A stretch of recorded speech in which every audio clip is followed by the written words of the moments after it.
Dark psychology. The absolute peak of human power is not the capacity to control others, but the absolute inability of others to control you.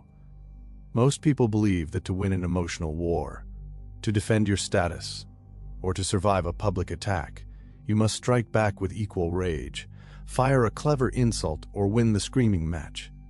They are wrong. That is a reactive trap. The moment you get angry, you submit to their script. The elite masters of psychological autonomy utilize an unshakable, dark protocol known as emotional sovereignty. Instead of fighting the insult, you render it completely useless. By turning yourself into a sterile psychological vacuum, holding your frame with freezing detachment, and deploying the law of reflective malice, you force the aggressor's emotional energy to bounce back.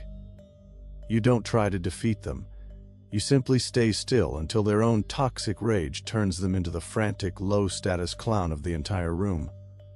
If you don't know how to build an unyielding sovereign fortress inside your mind, you will always be a puppet to other people's emotional weather.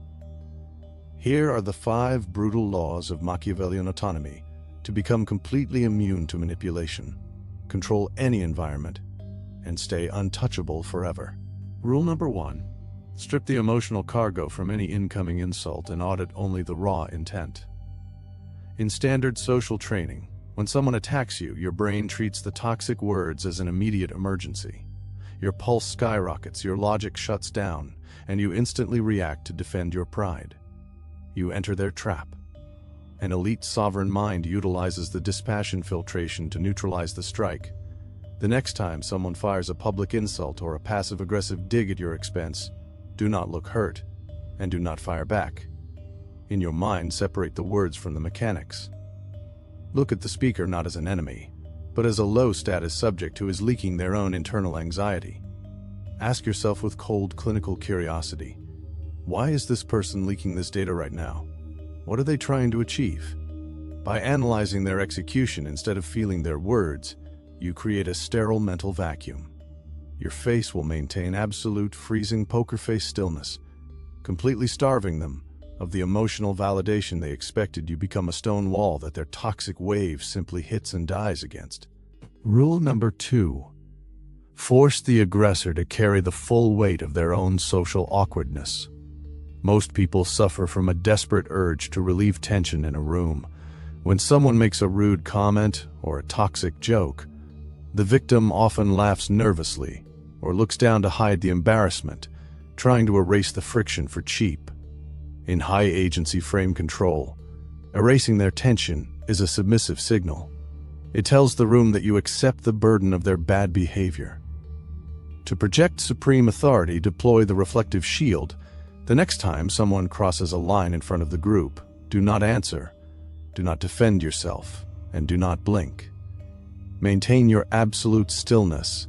Freeze your gaze on their face, and let a heavy 3-second silence hang in the air between you. Count it in your mind. 1, 2, 3. This silence acts as a mirrors. Because you refuse to carry the tension, the entire weight of their rude behavior collapses back onto them. The room will grow intensely uncomfortable, not with your silence, but with their malice. Within seconds, the aggressor will lose their footing, start stammering, and try to backtrack, looking like a frantic clown while you remain entirely self-governed. Rule number 3. Treat an emotional outburst or a manipulative drama as completely non-existent data. When a toxic person or a frantic competitor triggers a scene, slams a door, or uses an angry passive-aggressive tone, they are performing a high-stakes leverage game. They are desperately trying to force you into a state of panic, so you start comforting them or defending yourself. You execute an absolute counterstrike by deploying the strategic ignore. The next time someone throws an emotional tantrum in your environment, do not change your posture, do not look shocked, and do not ask what's wrong. Look at them with a completely blank poker face. Let their drama play out like a boring, irrelevant commercial on TV, and then speak in your normal, calm, low-tempo volume about the hard facts. If they say with rage, "You don't care about my frustration at all," you reply with clinical coldness, "I care about the efficiency of this project. Let's return to the budget numbers. By treating their emotional nuclear bomb as invisible background noise, you completely deny them any psychological currency. You project the unshakable aura of a sovereign ruler who refuses to let a screaming subject rewrite the laws of the palace. Rule number 4. Instantly flip the trap when they attempt to weaponize unearned guilt against your boundaries.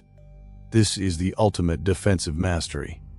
When you set a high-agency boundary, when you refuse an impossible task, decline a toxic request, or demand accountability, the master manipulator will immediately try to make you look like the villain. They will say with heavy, patronizing sadness, "I thought you were a team player," or "Your lack of support is deeply disappointing." They want you to feel guilty so your boundaries crumble. You destroy this trap instantly through the frame inversion. Do not apologize, do not explain your reasons, and do not play the defendant. Agree with their description with absolute, unapologetic arrogance, and immediately turn it into your strategic advantage. If they say, "You're being completely inflexible," you look them dead in the eyes, smile coldly, and say, "You are correct. I am entirely inflexible when it comes to protecting the quality of my execution and my time." Next question. By transforming their intended insult into your sovereign title, you castrate their verbal weapon. You show them that their attempts to guilt trip you have zero power over your radar, forcing them to retreat in total cognitive defeat. Rule number 5. Treat their past toxic behavior with absolute cold informational elimination instead of emotional resentment. In standard human relationships, when someone betrays your trust, disrespects your boundary, or attempts to manipulate your frame, people hold on to anger. They dwell on the resentment, talk about the betrayal, and wait for revenge. Dark psychology proves that holding on to resentment is an absolute submission signal. It tells the predator that their past actions still rent space in your head and has leverage over your current emotional state. An elite high-agency mind utilizes the sovereign forgetting to completely neutralize their echo. The moment someone proves themselves to be toxic or untrustworthy, you do not yell, and you do not threaten them. You simply adjust your internal calculation, delete their social currency, and treat their presence with absolute freezing indifference. You do not analyze their motives anymore. They become a non-entity. If you are legally forced to interact with them in a corporate or social environment, look them dead in the eyes with a blank poker face and speak strictly about the raw technical data of the present moment. By stripping away your emotional echo, you demonstrate the ultimate psychological sovereignty. You show them that they do not possess enough weight to even make you angry, castrating their presence into complete social irrelevance. True human power does not belong to the loudest tyrant who screams to manage perceptions, or the most aggressive player who fights every insult. It belongs to the quietest architect whose mind remains an unshakable sovereign fortress, entirely immune to external emotional sabotage. When you master the laws of emotional sovereignty in dark psychology, you stop being a reactive subject in other people's chaotic environments. You become the absolute ruler of your own frame. You see the knives before they are drawn. You turn their toxic rage into their own social trap, and you watch the world adapt to your unshakable stillness. Your autonomy is your signature. Never surrender it for free. If you are ready to shatter their submissive matrices, reclaim your social gravity, and build a mind that no one can manipulate. Hit the subscribe button. Leave a comment with your thoughts on emotional sovereignty, and stay powerful. This is Quiet Power.